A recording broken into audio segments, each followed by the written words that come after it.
आप देख रहे हैं वतन समाचार। मैं हूं मोहम्मद अहमद। दिल्ली हाईकोर्ट से एक बार आज फिर एक बहुत बड़ी खबर ओखला बटला हाउस मुरादी रोड के लोगों के लिए राहत बन करके आई है। मैं पहले दिन से लगातार जिस तरह से अपील लोगों से कर रहा था कि आप पैनिक ना हो, टेंस क्रिएट ना करें, लॉ एंड ऑर्डर को मेंटेन रखें और अदालत का सहारा लें, कानून का सहारा लें, क्योंकि कानून ही और अदालत ही आपके पास एक इस पूरे मामले में एक उपाय है जो आप लोगों के लिए राहत की कड़ी बन सकती है। हालांकि मैं लगातार ये भी कह रहा था कि आप डीडीए के लोगों से संपर्क करें, डीडीए के लोगों से संवाद करें, बातचीत करें। और जो डीडीए का बॉस होता है वो दिल्ली का एलजी होता है। आप एलजी साहब से भी मिलें, केंद्रीय मंत्री से भी मिलें और ज़रूरत पड़े तो प्रधानमंत्री महोदय से भी आप अप्रोच करें और प्रधानमंत्री नरेंद्र मोदी से भी मिलें।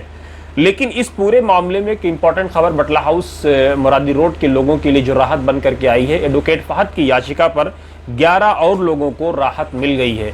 यानी एडवोकेट फहद ने कल जो हाईकोर्ट में 16 जून को जो पिटीशन फाइल की थी उसमें कहा यह था कि ये सारे के सारे वो लोग हैं जिनके साथ अन्याय हो रहा है, जुल्म हो रहा है।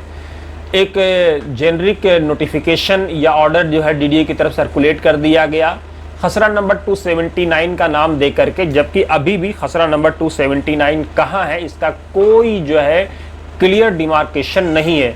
खसरा नंबर 279 ये 34 बीघे के आसपास पर मुश्तमिल है, जिसमें 2 बीघा 8 या 10 बिस्वा ही जो है इलीगल है।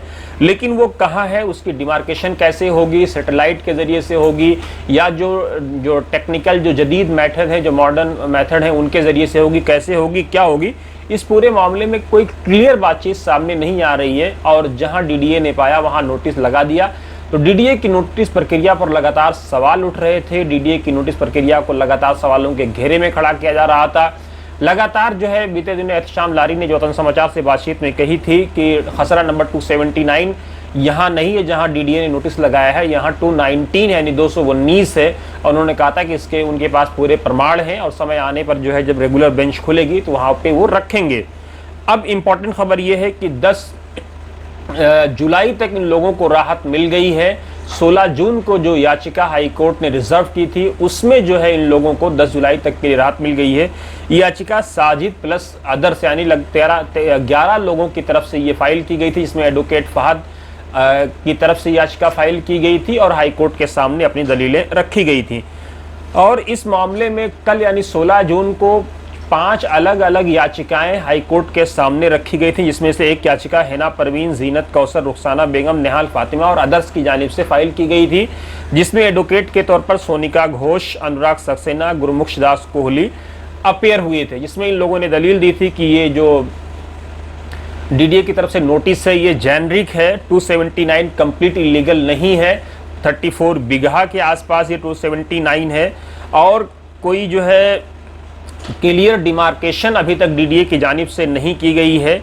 और साथ ही डीडीए की तरफ से इस याचिका में जिसमें ये हिना परवीन और जीनत कौसर वगैरह की याचिका थी, इसमें डीडीए की तरफ से कहा गया कि ये 6 जून की जो याचिका है उसमें 3 जून का ये एफिडेविट है, इसलिए ये मान्य नहीं होना चाहिए।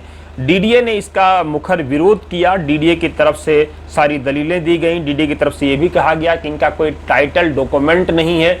इन सारी दलीलों को सुनने के बाद इस याचिका पर अदालत ने क्या कुछ कहा है इसकी अभी तक कोई जानकारी सामने नहीं आई है। जैसे ही आएगी हम सामने बताएंगे। लेकिन 16 जून को जो फहद की याचिका थी उसमें जो है 11 लोगों को राहत मिल गई है। तो इस तरह से लगातार जो हम पहले दिन से अपने दर्शकों से कह रहे थे कि आप किसी तरह का पैनिक ना क्रिएट करें, टेंस ना, इस तरह लगातार जो पहले दिन से अपने दर्शकों से कह रहे थे कि लगातार कोई पैनिक आप क्रिएट ना करें, टेंस क्रिएट ना करें और मामले को किसी तरह से पॉलिटिसाइज ना होने दें, क्योंकि सियासत के इन्वॉल्वमेंट के बाद पक्ष और विपक्ष की सियासत बढ़ेगी और फिर जो है डिफरेंट तरह से ये चीज़ें जो है सामने आएंगी। तो आपको बहुत सतर्क रहना है, सहज रहना है और अदालत के सामने और सरकार के सामने और सिस्टम के सामने अपनी दलीलें रखनी है, क्योंकि इसमें डीडीए का इन्वॉल्वमेंट है। तो डीडीए का जो बॉस होता है वो दिल्ली के एलजी होता है।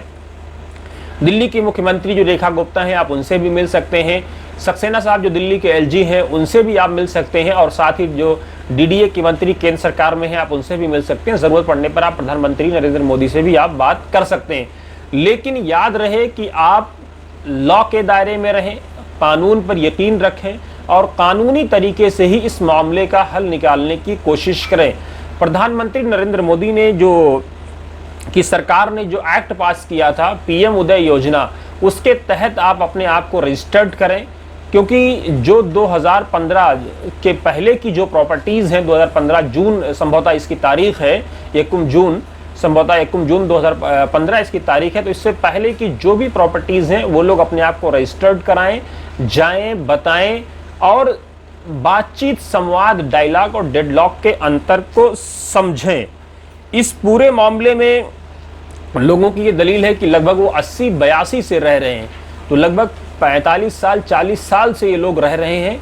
इनकी ये भी दलील है कि इनके पास पानी का बिल, बिजली का bill, house tax, passport, voter ID और जितने भी डॉक्यूमेंट हो सकते हैं, सारे के सारे डॉक्यूमेंट इसी एड्रेस पर बने हुए हैं। वकीलों की अलग अलग दलील है और ये भी हमने दर्शकों को बता दें कि ये तमाम लोगों ने को इस बात पर राहत मिल रही है कि जब सुप्रीम कोर्ट खुले जो है वेकेशन के बाद है, तो ये सारे के सारे लोग अपनी पीआईएल वापस ले लेंगे।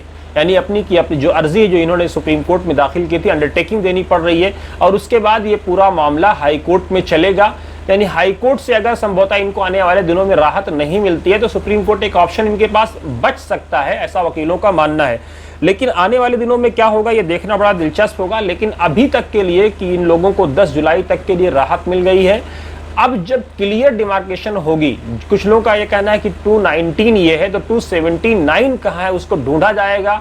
चिनार अपार्टमेंट के पास लगातार ये बातचीत आ रही है कि यहाँ पर डीडीए की 1 बीघा के आसपास लैंड है, कहा जा रहा है कि 279 ये लैंड जो है उसमें आती है। तो इस पूरे मामले की सच्चाई, तथ्यों की जांच और कोर्ट कमिश्नर के अपॉइंटमेंट के बाद ही समझ में आएगी एक्चुअल पोजीशन।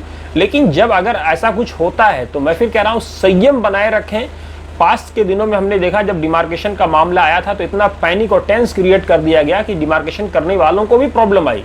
तो ऐसा बिल्कुल ना होने दें, कानून का सहारा लें, क्योंकि आपके पास न्यायपालिका ही इस मामले में एक विकल्प है और उसके अलावा कोई विकल्प नहीं है। हाँ, डीडीए के लोगों से साथ आप संवाद कर सकते हैं, उनको आप कन्विंस कर सकते हैं, उनको आप डॉक्यूमेंट दे सकते हैं, क्यों। और मैं फिर कहूँगा इस मामले को पॉलिटिसाइज बिल्कुल ना होने दें।